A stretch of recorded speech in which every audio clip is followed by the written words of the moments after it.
Hi friends, welcome back to my channel. ఈ రోజు మీకు ఈ సీరియల్లో ఏం జరిగిందో తెలుసుకోవాలి అనుకుంటున్నారా? అయితే వెంటనే మనం సీరియల్లోకి వెళ్ళిపోదాం. ఇక ప్రేమ అయితే పోలీస్ కోచింగ్ కి ఇంకా వెళ్తూ ఉంటుంది. ఇక ప్రేమని చూసిన ధీరజ్, ఏయ్ కొంచెం జాగ్రత్తగా చదవే, అసలే ఇక్కడ బోలెడన్ని డబ్బులు కట్టించుకున్నారు అని చెప్పడంతో ఇక ప్రేమ అయితే కొంచెం డబ్బులే కట్టాల్సింది, కొంచెమే చదువు ఉండేదాన్ని అంటూ ఇక ప్రేమ సరదాగా ధీరజ్తో మాట్లాడుతుంటే, ఒసే రాక్షసి, నేను చెప్పేది నీకు అర్థం కాలేదా? అంతకు ముందు కూడా ఇలాగే చేశావంటూ ఇక ధీరజ్ అయితే ప్రేమతో మాట్లాడుతూ ఉంటే, ప్రేమ అంతకు ముందంటే మావయ్య గారికి తెలిస్తే ఎక్కడ మళ్ళీ ఇంట్లో ఎలాంటి గొడవ జరుగుతుందా అని భయంతో ఉండేదాన్ని, కానీ ఇప్పుడు అట్లాంటి టెన్షన్స్ ఏమీ లేవు కదా, నువ్వేం బాధపడకు, నువ్వు కట్టిన డబ్బులకి న్యాయం జరుగుతుంది అంటూ ఇక ప్రేమ అయితే ధీరజ్తో చెప్పి తన క్లాస్లోకి అయితే వెళ్ళిపోతుంది. ఇక ప్రేమ అలా వెళ్లడం చూసిన ధీరజ్ చాలా ఆనందపడతాడు. ఇక ఇది ఇలా ఉండగా వల్లి అయితే రామరాజుకి నిజం చెప్పాలంటే తనకి కొన్ని సాక్ష్యాలు కావాలి. ఆ సాక్ష్యాలు కావాలి అంటే అసలు ప్రేమ ధీరజ్ల పెళ్లి ఎలా జరిగింది, ఏ పరిస్థితుల్లో ప్రేమ మెడలో ధీరజ్ తాళి కట్టాడు అన్న నిజాన్ని తెలుసుకోవడం కోసం ఇక భాగ్యం అలాగే ఇక సుకన్య ఇద్దరిని కూడా మోపిదేవి పంపిస్తుంది. ఇక మోపిదేవి వెళ్లడం కోసం వాళ్ళు అనుకున్నట్టుగానే ఆనందరావు ఇక రైస్ మిల్లులో తన చేతివాటాన్ని చూపించి కొంత డబ్బుని దొంగతనం చేస్తాడు. ఇక ఆ డబ్బుని తీసుకొచ్చి భాగ్యం చేతిలో పెట్టడంతో భాగ్యం అలాగే సుకన్య ఇద్దరు కలిసి మోపిదేవి బయలుదేరతారు. ఇక ఇది ఇలా ఉండగా ఇక్కడ రైస్ మిల్లులో అయితే చందు అన్ని లెక్కలు చూస్తూ ఉండగా ప్రతిసారి కూడా ఎంతో కొంత డబ్బు షార్టేజ్ వస్తూ ఉంటుంది. ఇక అది చూస్తున్న చందు పక్కన ఉన్న తిరుపతితో, మామ ఎన్నిసార్లు లెక్కలు వేసినా ఎంత జాగ్రత్తగా చూసినా ప్రతిసారి ఎంతో కొంత డబ్బు ఎందుకు తగ్గుతుంది, అసలు డబ్బులు ఎలా తగ్గుతున్నాయి అంటూ ఇక చందు అయితే పక్కన ఉన్న తిరుపతితో మాట్లాడుతూ ఉంటే, తిరుపతి కూడా అదే రాళ్ళుడు, నాకు కూడా అర్థం కావట్లేదు, అక్కడి నుంచి నేను డబ్బులు తెచ్చేటప్పుడు అన్ని కరెక్ట్ గానే ఉంటున్నాయి, కానీ మిల్లుకొచ్చాక ప్రతిసారి ఈ డబ్బులు తగ్గడమేంటో నాకు అస్సలు అర్థం కావట్లేదు అంటూ ఇక తిరుపతి అయితే చందుతో మాట్లాడుతూ ఉంటే, ఇక చందు రైస్ మిల్లులో ఏదో జరుగుతుంది, ఎవరో మనతో నమ్మకంగా ఉండి మిల్లులో డబ్బులు మాయం చేస్తున్నారు అంటూ ఇక చందు మాట్లాడుతూ ఆనందరావు వైపు చూస్తుంటే, ఆనందరావు అల్లుడు ఈసారి నేను ఆ దొంగని కనిపెడతాను, మీరేం కంగారు పడకండి అంటూ ఇక ఆనందరావు అయితే చందుకి చెబుతూ ఉంటాడు. ఏం అవసరం లేదు, దొంగని ఎలా కనిపెట్టాలో మాకు తెలుసు, ముందు మీరు చేయాల్సిన పనులు చేయండి అంటూ ఇక చందు అయితే ఆనందరావుతో చెప్పి అక్కడి నుంచి తన పనిలో పడిపోతాడు. ఇక ఇది ఇలా ఉండగా ఇక వల్లి అయితే భాగ్యానికి ఫోన్ చేసి వెళ్ళారా అని అడగడంతో, ఒసే కంగారు ఎందుకే, ఇదిగో ఇప్పుడే వచ్చాం, ఇక్కడ వాళ్ళు ఏ హోటల్లో దిగారో, అసలు ఆ ప్రేమ అలాగే ధీరజ్ ఇద్దరు ఎలా పెళ్లి చేసుకున్నారో ఎలా తెలిసిద్దే అని అనడంతో ఇక వల్లి అయితే, అవును వాళ్ళు ఏ హోటల్లో దిగారో మనకెలా తెలుస్తుంది అంటూ ఇక వల్లి ఆలోచిస్తూ ఉండగా తనకి గతంలో ఒకసారి వాళ్ళ ఇంట్లో జరిగిన గొడవ గుర్తుకొచ్చి ఇక వల్లికి ఏదో గుర్తుకొచ్చినట్టుగా భాగ్యానికి, అమ్మా వాళ్ళు దిగిన హోటల్ అక్కడ ఉన్న మోపిదేవి అమ్మవారి గుడికి పక్కనే ఉంటుందని చెప్పారు, ఆ పక్కన ఉన్న ప్రతి హోటల్లోనూ చెక్ చెయ్యి, ఖచ్చితంగా ఏదో ఒక ఇన్ఫర్మేషన్ మనకి తెలుస్తుంది అని చెప్పడంతో ఇక వల్లి చెప్పినట్టుగా భాగ్యం అలాగే సుకన్య ఆ మోపిదేవి గుడి చుట్టూ ఉన్న కొన్ని హోటల్స్కి వెళ్ళి ఇక వాళ్ళ ఎంక్వైరీ మొదలు పెడతారు. ఇక వాళ్ళైతే, చూడండి ఇలా మీకు ఇన్ఫర్మేషన్ ఇవ్వడం కుదరదు అని మాట్లాడడంతో భాగ్యం తన తెలివితేటలతో వాళ్ళని బోల్తా కొట్టి ఇక హోటల్లో కొన్ని డీటెయిల్స్ అయితే తీసుకుంటుంది. అలా ప్రతి హోటల్కి వెళ్ళి ప్రేమ అలాగే ధీరజ్ అనే పేరుతో ఏదైనా హోటల్ రూమ్స్ బుక్ అయినాయేమోనని ఎంతగానో చెక్ చేస్తూ ఉంటుంది. ఏ హోటల్లో కూడా వాళ్ళ పేర్లతో ఎట్లాంటి రూమ్స్ బుక్ అవ్వకపోవడంతో ఇక భాగ్యం అయితే నీరసించిపోతుంది. ఇంతలో వల్లి ఫోన్ చేసి, అమ్మోయ్ మీకు వాళ్ళు ఏ హోటల్లో దిగారో తెలిసిందా అని అడగడంతో, ఏంటి తెలిసేది, ఇక్కడ అన్ని హోటల్స్ చూసేశాం, ఏ ఒక్క హోటల్లోనూ వాళ్ళిద్దరి పేరుతో ఎటువంటి రూము బుక్ అవ్వలేదు, చివరిగా ఒకే ఒక్క హోటల్ ఉంది, ఇందులో కనుక వాళ్ళ పేర్లు లేకపోతే ఇక మనకి ఏమీ తెలియనట్టే అంటూ ఇక భాగ్యం మాట్లాడుతూ ఉంటే భాగ్యం మాటలకి వల్లి లేదు, ఖచ్చితంగా అదే హోటల్లో వాళ్ళు రూమ్ తీసుకుని ఉంటారు, ఖచ్చితంగా ఏదో ఒకటి తెలుస్తుంది. అయ్యో భగవంతుడా, ఎలా అయినా సరే ఆ హోటల్లో ఆ ప్రేమ ధీరజ్లు అక్కడే ఉన్నట్టుగా తెలియాలి అంటూ ఇక వల్లి అయితే తనలో తను దేవుడికి దండం పెట్టుకుంటూ టెన్షన్తో తిరుగుతూ ఉంటుంది.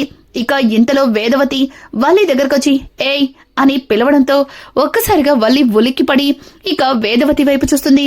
వేదవతి, ఇక్కడేం చేస్తున్నావు అని అడగడంతో ఏం చెయ్యట్లేదు అత్తయ్య, ఏదైనా కావాలా అంటూ ఇక వల్లి భయంతో వేదవతిని అడుగుతుంటే నాకేమక్కర్లేదు, నువ్వే ఏం చెయ్యకుండా కుదురుగా ఉంటే చాలు. అయినా నిన్ను నీ టెన్షన్ చూస్తుంటే మళ్ళీ ఏదన్నా తప్పు చేస్తున్నావా అని చెప్పి ఇక వేదవతి అయితే వల్లిని అడుగుతుంటే ఒక్కసారిగా వల్లి అయ్ బాబాయ్ ఈవిడేంటి ఇలా అడుగుతుంది, కొంపతీసి మోపిదేవి వెళ్ళి ప్రేమ ధీరజ్ల పెళ్లి గురించి నేను ఆరా తీస్తున్నానని ఈవిడికి తెలిసిపోయిందా అంటూ ఇక వల్లి భయంతోనే అదేం లేదత్తయ్య గారు, నేను ఏం చేసినా మీకెవ్వరికి నచ్చట్లేదు కదా, నేను వండిన వంట కూడా మీరెవరు తినటం లేదు కదా, అందుకే ఇలా అటు ఇటు తిరుగుతున్నాను. నేను మారిపోయానని మీరు నమ్మాలంటే ఏం చేయాలో అర్థం కాక ఇలా తిరుగుతున్నాను అంతే అత్తయ్య. ఇంతకు ముందు నేను చాలా తప్పులు చేశాను, కానీ ఇప్పుడు నేను మారిపోయాక నన్ను మీరెవ్వరూ నమ్మటం లేదు అని చెప్పడంతో చూడు, నువ్వు మారిపోయావని చెప్పినంత ఈజీగా నమ్మడం చాలా కష్టం. అయినా చూడు, నువ్విలా అందరికీ కనిపించేలాగా అటు ఇటు తిరుగుతూ ఉంటే నువ్వు ఎదురుపడ్డా ప్రతిసారి నాకు ఒళ్ళు మండిపోతుంది. లోపలికి పో అంటూ ఇక వేదవతి అయితే వల్లి మీద చిరాకు పడుతుంటే వల్లి సరే అత్తయ్య గారు అంటూ అక్కడి నుంచి వెళ్ళబోతుంటే ఇక వేదవతికి ఏదో గుర్తుకొచ్చినట్టుగా అనిపించి ఏయ్ పని పట్ట లేదని చెప్తున్నావుగా, బయట బొట్టలు పెట్టాను, ఆ వాటన్నింటినీ ఉతికి నీటిగా ఆరబెట్టు అని చెప్పడంతో ఇక వల్లి సరే అత్తయ్య గారు అంటూ ఇక బయటికి వెళ్ళి ఏంటి వీళ్ళందరూ విడిచిన బట్టల్ని నేను ఉతకాలా, చెప్తా నన్ను అందరి ముందు ఒక శత్రువుని చేశారు కదా, ఇక అందరూ కలిసి నిన్ను అసహించుకొని బయటికి పంపించేలాగా చేస్తాను, ఒక్కొక్కరుగా ఇంటి నుంచి ఎట్లా బయటికెళ్తారో చూస్తూ ఆనందపడతాను అంటూ ఇక వల్లి అయితే ఆ బట్టల్ని నర్మద ప్రేమాల్ని ఊహించుకుంటూ ఇక బట్టలు ఉతుకుతూ ఉంటుంది. ఇది ఇలా ఉండగా ఇంకా అమూల్య అయితే కాలేజ్ నుంచి తిరిగి ఇంటికి వస్తూ ఉండగా ఇక అమూల్య వెంటైతే విశ్వక్ పడుతూ ఉంటాడు. ఒక్కసారిగా విశ్వక్ని చూసిన అమూల్య ఏయ్ నీకు బుద్ధి లేదా, ఇందాకే చెప్పాను కదా, ఎందుకిలా నా వెంటపడి మళ్ళీ విసిగిస్తున్నావు, చూడు ఎక్కడా మీ వాళ్ళు బాధపడతారా అన్న ఉద్దేశంతో నీ మీద పెట్టిన కేసుని వాపస్ తీసుకున్నాను, అదే సందుగా తీసుకుని మళ్ళీ ఇలా నా వెంటపడి విసిగిస్తే నేను మాత్రం ఈసారి నీ గురించి ఖచ్చితంగా మా అన్నయ్య వాళ్ళకి చెప్పేస్తాను, తర్వాత వాళ్ళు ఏం చేస్తారో నీ ఊహకే వదిలేస్తున్నాను అని అంటుంటే చూడు అమూల్య, నువ్వేం చేసినా సంతోషంగా నేను ఆ బాధని అనుభవిస్తాను, అంతేగాని నువ్విలా అసహించుకుంటుంటే తట్టుకోలేకపోతున్నాను. ఇంతకుముందు నీ ప్రేమని నేను నా స్వార్థానికి వాడుకున్నాను, నిన్ను దూరం పెట్టి నేను ఎంత పెద్ద తప్పు చేశానో నాకు అర్థమయ్యేలా చేశావు. ఇప్పుడు నేను నిన్ను అస్సలు వదులుకోలేను అమూల్య, నేను నిన్ను మనస్ఫూర్తిగా ప్రేమిస్తున్నాను అని అంటుంటే ఇక అమూల్య కోపంగా వచ్చి విశ్వక్ చెంప పగలగొట్టి పిచ్చి పిచ్చి వేషాలు వేశావంటే చంపేస్తాను, గతంలో ఇలాగే ప్రేమ అంటూ నా చుట్టూ తిప్పి నా జీవితాన్ని నాశనం చేయాలని చూసావు, అలాగే మా వాళ్ళని అందరి ముందు అవమానపడేలా చేశావు, మళ్ళీ ఏం చేయాలనుకుంటున్నావు, మళ్ళీ నువ్వు మీ అత్త కలిసి ఏం ప్లాన్ చేశారు అంటూ ఇక అమూల్య అయితే విశ్వక్ని అడుగుతూ ఉంటే విశ్వక్ లేదు అమూల్య, అంతకుముందు కేవలం నాకు మీ కుటుంబం మీద పగ మాత్రమే ఉండేది. కానీ ఇప్పుడు నీ మీద ప్రేమతో పాటు గౌరవం కూడా ఉంది. నిన్ను అస్సలు వదులుకోలేను. నీ జీవితంలోకి అడుగు పెట్టాలని ఆశపడుతున్నాను అంటూ ఇక విశ్వక్ మాట్లాడుతూ ఉంటే, రేయ్, నీకొక్కసారి చెప్తే అర్థం కాదా? ఇంకొక్కసారి నా చుట్టూ తిరిగావంటే నిజంగానే మా అన్నలతో చెప్పేస్తాను అంటూ ఇక అమూల్య అయితే అక్కడి నుంచి వెళ్ళిపోతుంది. అమూల్య అలా వెళ్ళిపోవడం చూసి విశ్వక్ అయితే, నువ్వు ఎన్నన్నా పడతాను, నువ్వు కొట్టినా తిట్టినా ఒప్పుకుంటాను, కానీ నిన్ను మాత్రం అస్సలు మిస్ అవ్వను అంటూ ఇక విశ్వక్ అయితే అమూల్యని చాలా ప్రేమగా చూస్తుంటాడు. ఇక ఇది ఇలా ఉండగా ఇక్కడ చూస్తే ఇక ప్రేమ అయితే కాలేజ్ నుంచి బయటకైతే వస్తుంది. ప్రేమ కోసం ఎదురు చూస్తున్న ధీరజ్, ఏంటి అంత ఫాస్ట్ గా వచ్చేసావు అని అంటుంటే, రేయ్, నేనింకా ఎస్ఐ అవ్వలేదు, జస్ట్ ట్రైనింగ్ అవుతున్నాను అంతే. అయినా అందరం వచ్చే టైమేరా ఇది, నువ్వు అప్పటి నుంచి ఇప్పటి వరకు ఇక్కడే ఉన్నావా అని అడగడంతో ఇక ధీరజ్ అయితే, అవును, నీకోసం ఇక్కడే ఉన్నాను. మళ్ళీ మధ్యలో ఎక్కడ నువ్వు మనసు మార్చుకుని బయటకు వచ్చేస్తావా అని నీకోసం ఇక్కడే కూర్చున్నాను. ఇక ప్రేమతో అలా మాట్లాడుతూ ధీరజ్ అయితే ప్రేమని తీసుకుని బయలుదేరతాడు.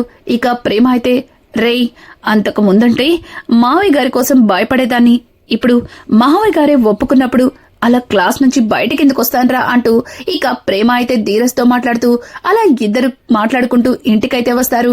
ఇక ఇది ఇలా ఉండగా వల్లి అయితే ఇంకా భాగ్యానికి ఫోన్ చేస్తుంది. భాగ్యం, అమ్మడు ఇక్కడే ఉన్నాం అమ్మడు, ఇదిగో మాట్లాడుతున్నామంటూ ఇక భాగ్యమైతే అతనితో మాట్లాడుతూ ఎలా అయినా సరే ఇక ప్రేమ అలాగే ధీరజ్లు అదే హోటల్లో ఉన్నారని తెలుసుకుంటుంది.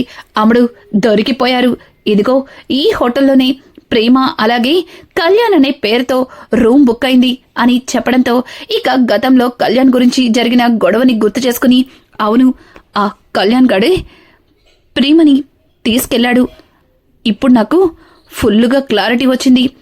అమ్మోయ్, మనకేదైనా క్లూ దొరుకుతుందేమో చూడు అని చెప్పడంతో ఇక భాగ్యం, అమ్మడు ఇక్కడుంది ఎవరు?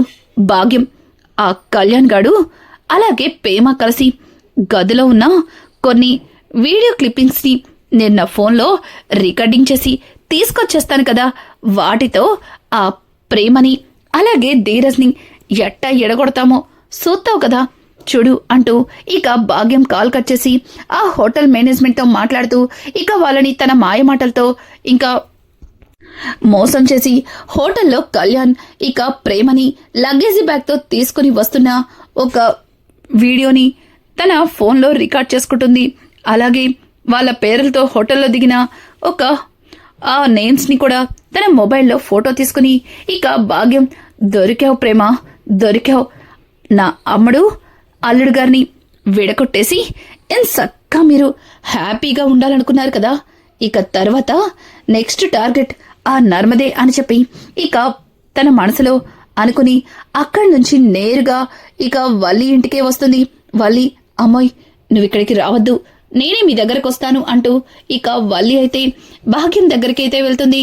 ఇక భాగ్యం అలాగే వల్లి మాట్లాడుకుంటూ, అమ్మోయ్, అక్కడ మీకేం దొరికిందో చూపించండి అంటూ వల్లి అయితే ఇక భాగ్యానికి అడగడంతో భాగ్యం తీసుకొచ్చిన ఆ వీడియో క్లిప్పింగ్ ని ఇక వల్లికైతే చూపిస్తుంది. ఒక్కసారిగా వల్లి ఆ వీడియో క్లిప్పింగ్ చూసి తెగ సంబరపడిపోతూ వెటకారంగా నవ్వుతూ ఉంటుంది. ఇక ఇంతలో భాగ్యమైతే, అమ్మడు ఏటే ఇంకా ఆలస్యం చేస్తావు, త్వరగా దీన్ని తీసుకెళ్లి మీ మావయ్యకి చూపించు. ఇది చూసిన మరుక్షణం ఆ పేమకి మీ అత్త అలాగే ఆ నర్మదే కలిసి పెళ్లి చేశారన్న సంగతి అర్థమవుతుంది. ఒక్క దెబ్బతో రెండు పిట్టలు అన్నట్టు నర్మదని పేమాని ఒకేసారి వెళ్ళగొట్టచ్చు అంటూ ఇక భాగ్యం మాట్లాడుతూ ఉంటే ఇక వల్లి, చెప్తా వాళ్ళిద్దరి పని చెప్తా, ఇప్పుడే వీడియోని తీసుకెళ్ళి మా మావయ్య గారికి చూపిస్తా.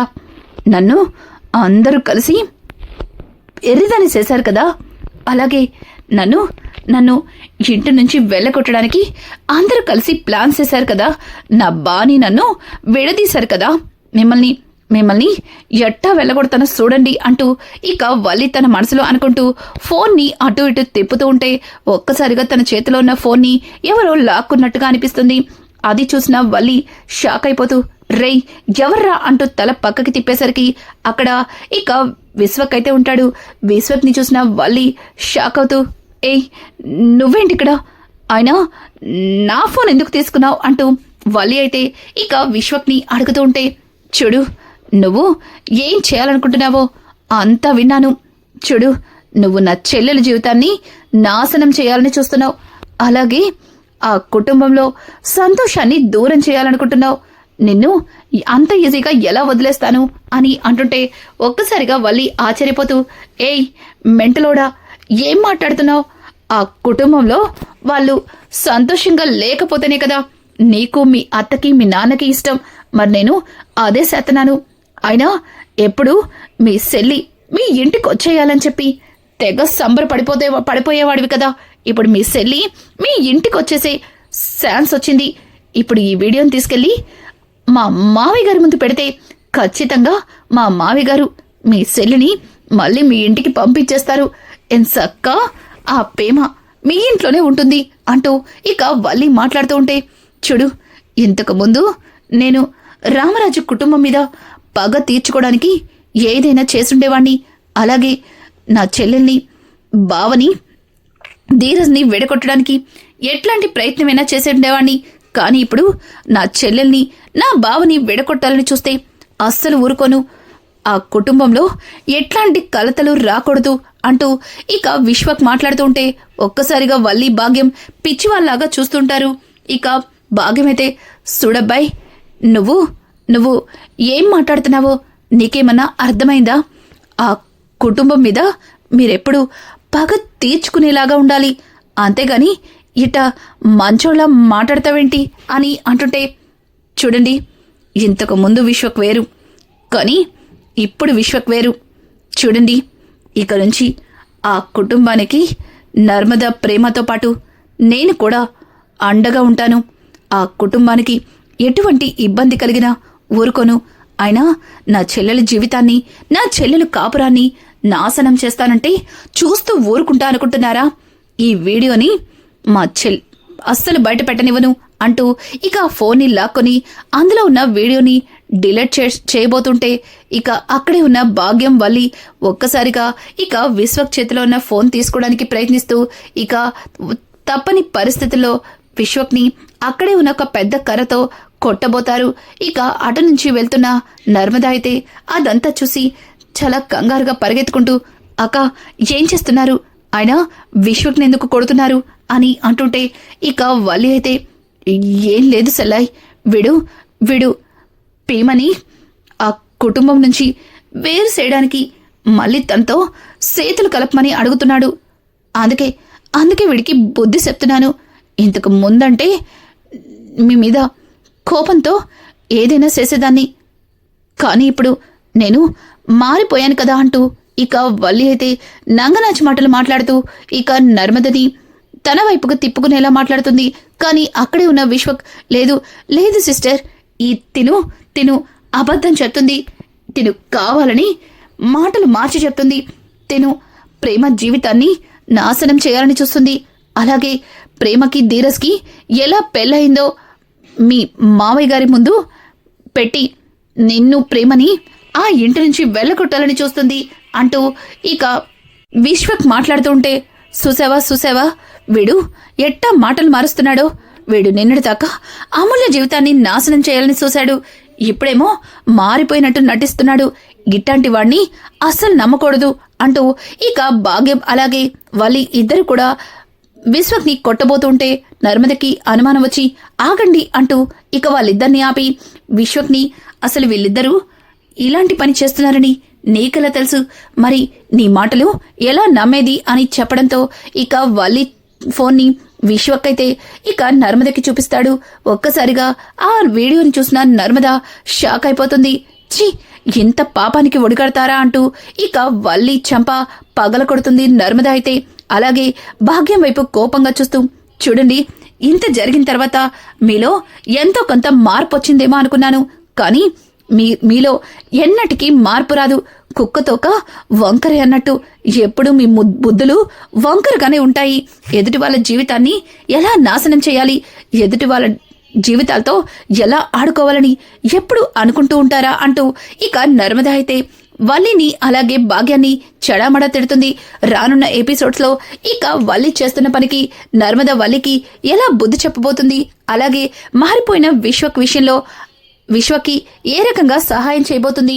ఇలాంటి లేటెస్ట్ ఎపిసోడ్స్ మీకు మరిన్ని కావాలి అనుకుంటే మా ఛానల్ ని సబ్స్క్రైబ్ చేసుకోవడం మాత్రం మర్చిపోకండి. Thanks for watching. Hi friends, welcome back to my channel. ఈ రోజు మీకు ఈ సీరియల్లో ఏం జరిగిందో తెలుసుకోవాలి అనుకుంటున్నారా? అయితే వెంటనే మనం సీరియల్లోకి వెళ్ళిపోదాం.